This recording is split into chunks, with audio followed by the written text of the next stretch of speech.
কৃষ্ণপ্রিয়ার একজন সখী ছিল যার নাম ছিল কাঞ্চনা। সই রে কাঞ্চনা, সই আমি একটা রূপের মানুষ দেখে এলাম কোথায় সুরধনী গঙ্গার কূলে। কি দিব সেই রূপের তুলনা, ত্রিজগৎ খুঁজে দেখি ওই রূপের কারোর সঙ্গে তুলনা হয় না। হরি বল হরি বল হরি বল। তবে একটা বস্তু খুঁজে পেলাম, কি ওরে কত চাঁদ নিঙ্গরিয়া শৈরে নিরমিল বিধি। ও কতই চাঁদ কত চাঁদ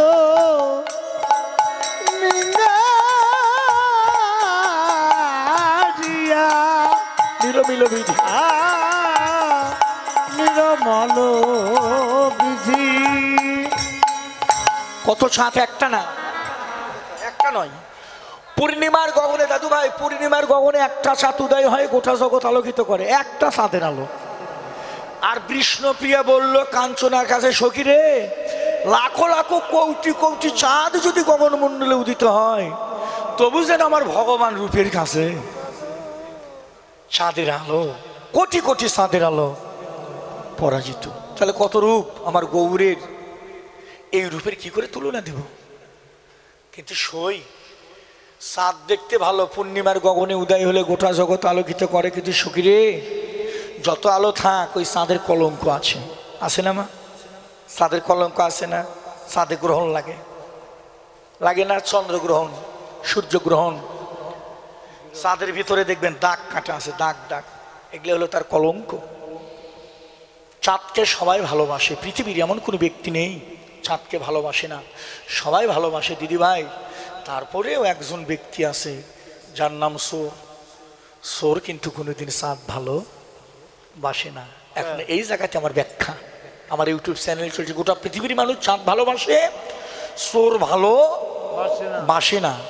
তাহলে চাঁদ সুন্দর, সবাই ভালোবাসে, আমরা কথা এও সত্য, কিন্তু সোর তো ঘৃণা করে চাঁদকে, কারণ জ্যোৎস্না রাতে সোরের চুরি করা হয়। এই জন্য সোর কিন্তু জ্যোৎস্না রাত ভালোবাসে না, খালি অন্ধকারে রাত খোঁজে, মানে ওর জন্য চুরি করার জন্য সুবিধা। তাহলে আমরা বুঝতে পারলাম চাঁদ ভালো, সবাই ভালোবাসে, সোর চাঁদকে ভালোবাসে না। এবার সনাতন ইসলাম দুই ধর্মের মা বাবাই বসে আছেন, এবার দয়া করে আপনারা বলবেন সোর চাঁদকে ঘৃণা করে, বাবাজি সোর কি আমার ভগবান আল্লাহরে ঘৃণা করে? করে? সোর যখন ঘর থেকে বাড়ায় তখন থেকে ডাকা শুরু করে, ঠাকুর ডাকে না? হে দয়াময় পরোয়ার দিকের সৃষ্টিকর্তা, তুমি কৃপা করে আমি যেন ধরা না খাই, ডাকে না বাবা? তাহলে আপনারা আমার কি বোঝাবেন, খালি কি সাধুরাই ভগবানের ডাকে? সোর ডাকে না? সোর আরো বেশি ডাকে, সাধু করে চাইতে সোর আরো।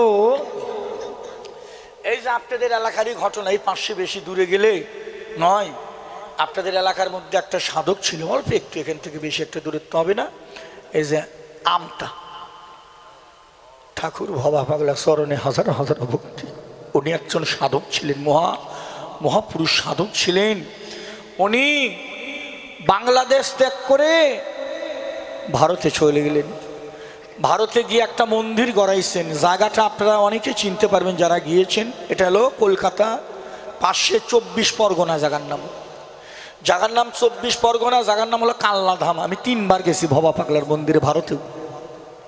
আমি কালনা ধামে আমি 3 বার গেছি, ওই ভবা পাগলের মন্দিরে। আমিও পাগলকে ভালোবাসি, নিজেও পাগল, পাগলটারে ভালোবাসি। এই পাগল ভবা পাগলা সাধুগুরু তো গভীর রাত্রে ধ্যান করে, আস্তে আস্তে মা পাগল বসে বসে ধ্যান করছে। ঠাকুরের কি খেলা, ওই সোর ঢুকতে চুরি করতে, সোর শিক কেটে ঢুকছে, সোর ঘরের মধ্যে ঢুকে, শিক কেটে ঘরের মধ্যে ঢুকেও দাঁড়াইছে। ভবা পাগলারও ধ্যান শেষ, ভবা পাগলাও তাকাইছে, সোরও তাকাইছে, চোখে চোখে দেখা। এই তুই কে, এই তুই কে? সোর, তুই সোর? তুই সোর আবার চালাক। ভবা পাগলা কয় তুই সোর, এত রাত্রে আমার বাড়িতে চুরি করতে এসেছিস, তুই সোর। হই হই হই সই করে, সোর করছে বাবাজি আপনি হইসই করেন না, আমি চোর না। তো বাবা পাগলা কয় চোর নয়, তুই এত রাত্রে তুই যা আমার বাড়িতে কেন? চোর চালাক। চোর কয় বাবা সত্যি কথা কম কি? চোর কয় বাবা মন্ত্র নিতে আইছি। বল চোর কয় বাবা মন্ত্র নিতে আইছি। ওই বলে মন্ত্র নিয়ে গেছিল চুরি করবে। বাবা পাগলা যখন দেখছে কয় বাবা মন্ত্র নিতে আইছি। কয় এত রাত্রে? কয়েছে বাবা তাহলে থাকেন, কাল আসবো নি। বাবা পাগলা কয় না, কিসের কাল? কষ্ট করে আসলো মন্ত্র এখনই নিয়েছে। বল কষ্ট করে আসলে কিসের কাল মন্ত্র নিল, আজকেই নেই। চোর মনে মনে কয় ঠাকুর আমি আইছি চুরি করতে, আমি মন্ত্রের কি বুঝি? আবার চিন্তা করে বেশি হয়েছে করা যাবে না, জানাজানি হলে তো আমি চোর, এটা সবাই জানে, মারের তো অভাব নেই। কি করে ব্যাখ্যাটা কয় দেন বাবা মন্ত্র দেন। কয় স্নান করে স্নান করে আসে। এটা কিন্তু বাস্তব ঘটনা বলছি, ভবা পাগলার জীবনী পড়ে দেখি, এটা বাস্তব কথা। ভবা পাগলা চোরকে স্নান করে ঠাকুর ঘরে বসে মন্ত্র দিলেন। চোর কয় বাবা আমার কর্ম কি? ভবা পাগলা কয় বাবা তোর কোনো কর্ম নাই, তোর কর্ম হলো সকালবেলা ভোরবেলা একবার পুজো করবি, দুপুরবেলা একবার পুজো করবি, সন্ধ্যার সময় একবার পুজো করবি, এই হলো তোর পূজা করার কর্ম। আর এক কর্ম হলো একটা নিষেধ থাকলে আমি তোর গুরু বাক্য মেনে চলবি, জীবনে কোনোদিন মিথ্যা কথা কইবি না। ওরে বল তুই মিথ্যা কথা কইবি না। ভক্তি ঢক্তি দিয়ে চোর চড়ে গেছে, ঘড়িতে 3টে বাজে। চোর মনে মনে কয় চুরি করতে আসলাম, শাসে আমার মন্ত্র হলো, যাই বাড়িতে চাল ডাল কিছু নেই, জমিদার বাড়ি যাব। গুরুদেবের ওখান থেকে বাইরে হয়ে গেছে জমিদার বাড়ি। জমিদার বাড়িতে ঢুকছে চোর চুরি করতে হতে, দারোয়ান বসে আছে, 3টে বাজে, তাহলে ঘুম ধরে না? টুম পারে। আসতে বাবা দারোয়ান টুম পারছে, ঘুম ধরেছে। আচ্ছা চোর ধীরে ধীরে যায় না, ও করছে কি মারছে দৌড় ওই দারোয়ানের সামনে দিয়ে, আর দারোয়ানের ঘুম ভেঙে গেছে। দারোয়ানের ঘুমবে, দারোয়ান কয় এই কে তুই? কে? দাঁড়া দাঁড়া দাঁড়া দাঁড়া, কে? চোর দাঁড়াইছে। দারোয়ান কয় তুই কে? এত রাত্রে জমিদারের বাড়িতে, রাত্রি 3টে বাজে, তুই কে এত রাত্রে জমিদারের বাড়িতে? ও কয় আমি চোর। অজা গোসাই যে কইছে মিথ্যা কথা, গুরুবাক্য গুরুবাক্য, গুরুদেব যে কইছে মিথ্যা কথা কইবি না, ও কয় আমি চোর। এখন দারোয়ান কয় যে যাই চোর হয় তাই কি জীবনে কোনোদিন কয় আমি চোর স্বীকার করবে কোনোদিন? স্বীকার করে। দারোয়ান কয় আমার মনে হয় জমিদারের কোনো আত্মীয় হয়। হরি বল, কি সুন্দর কথা। দারোয়ান কয় মনে হয় জমিদারের কোনো আত্মীয় হয়। তাই করছে চোরে করছে বাবা আচ্ছা যাও যাও যাও বাবা, তুমি যখন জমিদারের আত্মীয়, এটা হলো চোর। চোর কইছি ওই জমিদারের বাড়ি ঢুকে মা যা যা নেওয়ার দরকার, তালাচাবি খুলে, দরজা দরজা ভেঙ্গে চুরে, সিন্দুক খুলে, ধন রত্ন যা যা নিবেদ্য করে, সোনা দানা গহনা নিয়েছে। নীতি নীতি নীতি নীতি সব ঘরে চুরি করতে করতে ঢুকছে ঠাকুর ঘরে। মন্দিরে ঢুকছে, মন্দিরে ঢুকে দেখে সোনা রাধাকৃষ্ণ। সোনা রাধাকৃষ্ণ নিবে, হঠাৎ করে ভোর হয়ে গেছে। ভোর চোরের মনে পড়ছে কেরে গোসাই নামাই কইছে ভোরবেলা পুজো দিতে হবে। ওর মনে পড়ছে গুরুদেব না কইছে ভোরবেলা পুজো দিতে হবে, পাগল কইছে। সোনার টোপলা ওখানে রেখে ওই ঠাকুর ঘরে বসে পুজো দেয়, ঘন্টা বাজায়। এদিকে জমিদারের ঘুম ভেঙে যায়, ঘন্টার শব্দ শুনে কি এত ভোরবেলা ঘন্টা বাজায়। জমিদার উঠে দেখে যা ছেলে সব চুরি, বাড়িঘর সব চুরি হয়েছে, সোনা দানা গহনা জমিদারের ঘরে ঘরে ঘরে খোঁজে কি কি চুরি যায় লিস্ট করে। করতে করতে ঠাকুর ঘরে এসে দেখে ওই সমস্ত কিছু টোপলা রাখে, পাশে রেখে ওই ঘন্টা বাজে চোর পুজো করে। জমিদার গিয়ে টোপলা খুলে দেখে যা যা হারাইছে সব কিছু টোপলার মধ্যে বাধা, একটা কিছু তো নেয়নি, সব টোপলাই আছে। জমিদার এখন কয় বাবা, ও বাবা আপনি কে? আপনি কে? যাই দেখে জমিদার উঠে পূজা করছে, পূজা করে উঠে কয় বাবা আমি চোর। কয় কিসের আপনি চোর? আপনি সাধু, আপনি আমার ধন রক্ষা করছেন, আপনি না থাকলে সব চুরি হয়ে গেল। ও বলে চুরি হয়ে গেল। কচ্ছে আপনি সাধু, আপনি আপনার ধন রক্ষা করছেন, এই যে এতগুলো সোনা দানা গহনা, আপনি আপনি আপনি চোরের হাত থেকে আপনি আমার ধন রক্ষা করছেন বাবা। ও কয় না না রাজামশাই, জমিদার বাবা আমি চোর। কয় না না আপনি সাধু।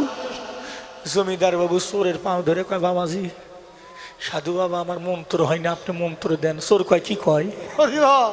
আমি হলো চোর, আমি নিলাম আজকে মন্ত্র, আমি বলে মন্ত্র দেবো। কয়, তা মন্ত্র দেওয়া লাগে, মন্ত্র না দেওয়া পর্যন্ত সারা নেই। চোর চিন্তা করে বেশি কিছু করা যাবে না, সকাল হয়ে গেলে আবার সমস্যা, আমায় তো চিনে সবাই, চোর মারের অভাব হবে না।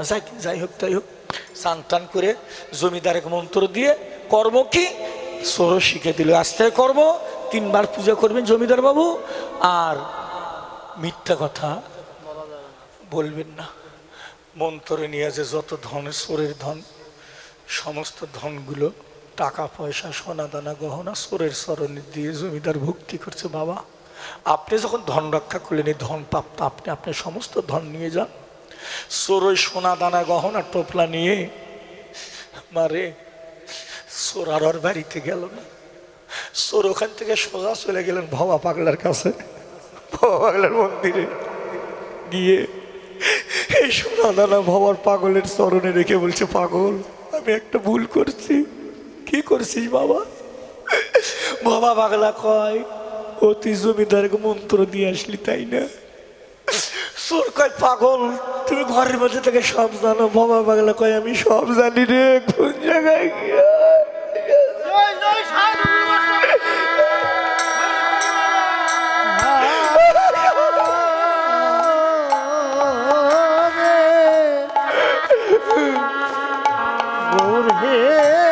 সবাই ধুলো মাখো বাবা, সবাই তাদের নাম গুরু শিষ্যের প্রেম, গুরু শিষ্যের ভালোবাসা।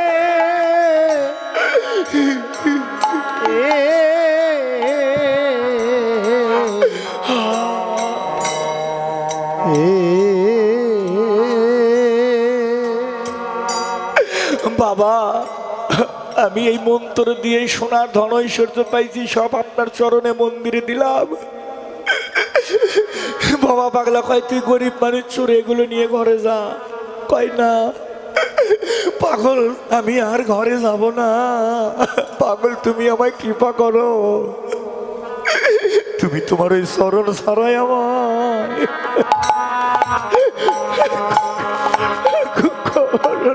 করো। হরি বল, হরি বল। তোমার চরণ ছাড়া আমায় করো। সবাই অবহেলা করে না, সবাই ধুলো মাখো বাবা, কখন কার দ্বারা কৃপা হবে জানি না, জানি না। চরণ সারা রাধে রাধে করো না গো, শুধু এ জন্মে নয়,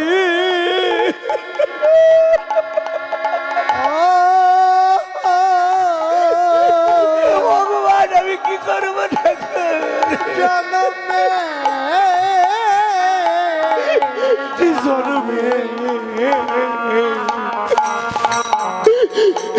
তুমি তোমার চরণ ছাড়া তুমি করো না, নিতাই গৌর হরে পাগল পাগল শুধু জন্মে না আমার দীনবন্ধু প্রাণনাথ, আমায় জন্মে ও গোসাই, ও গোসাই তোমার চরণ ছাড়াই আমায় করো না গো, আমায় যে কুলে জনম, আমার যে কুলে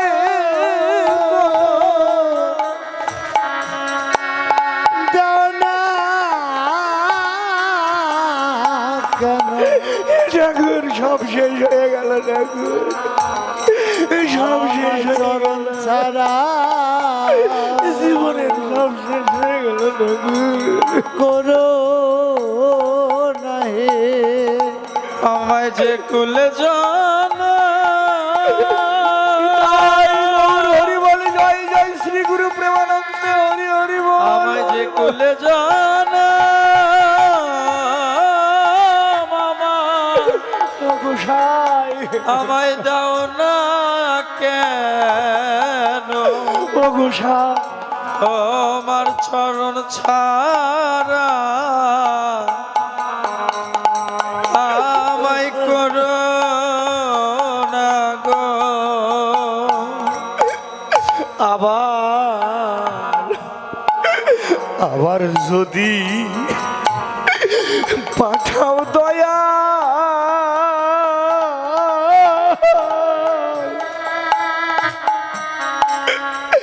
তুমি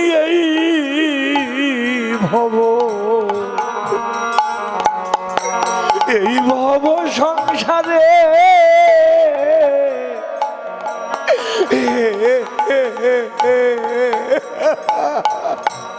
আবার যদি পাঠাও রে দয়া আবার যদি কৃপা করে পাঠিয়ে দেয় ওই মায়ার অবশ্য সারে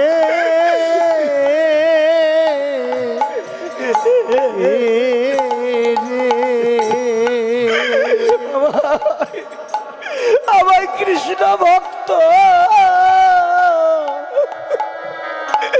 মায়ের গর্ভে রে বাবা বাবা জনম দিও জন্ম দিও মোরে মোরে রে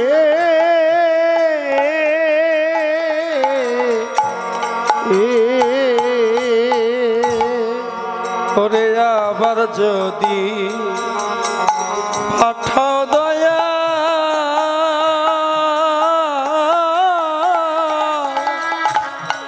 আমায় ভাব সংসারে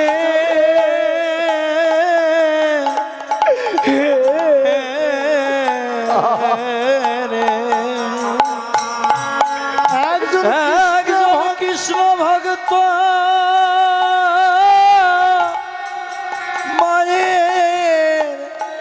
মায়ের গর্ভে আমায় জনম দিও মোরে মোরে রে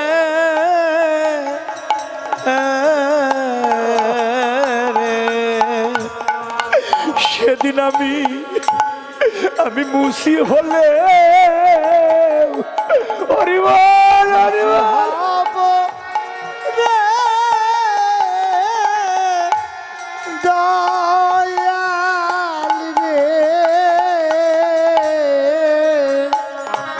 সেদিন আমি মুছি হলে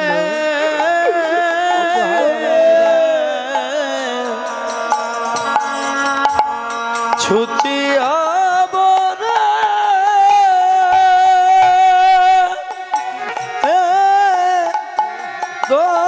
দয়াল রে সেদিন মুসি হলেও আমি হব সুচি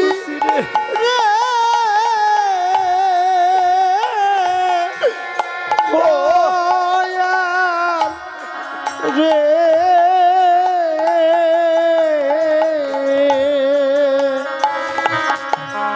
আমার মনে যদি আমার এই মনটা যদি কৃষ্ণ ওই অনুরাগী হয় আমার মনটা যদি কৃষ্ণ অনুরাগী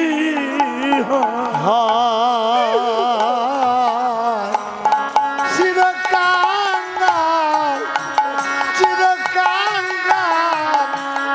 করে দে ধরা আর দয়াল রে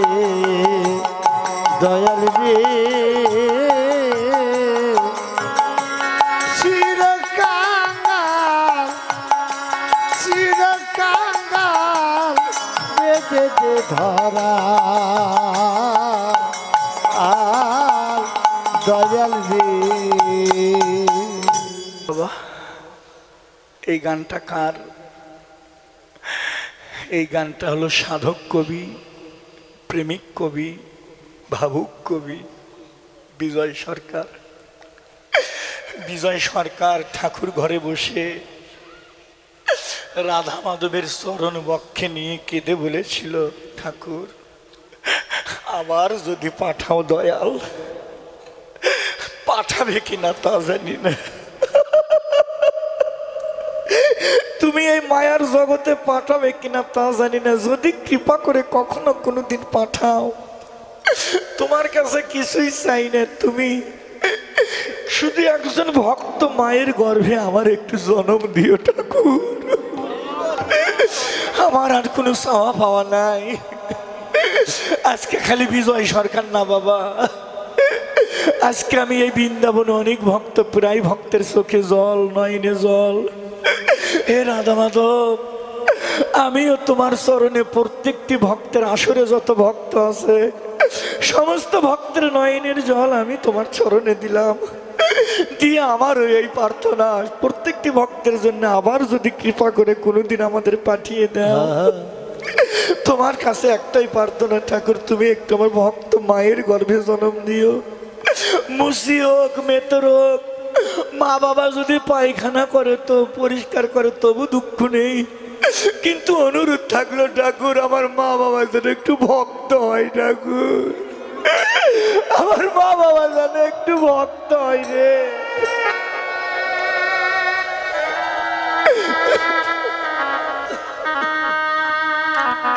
কারণ মা বাবা ভক্ত হলে তার সন্তান ভক্ত হয়। ভগবান বলল বাবা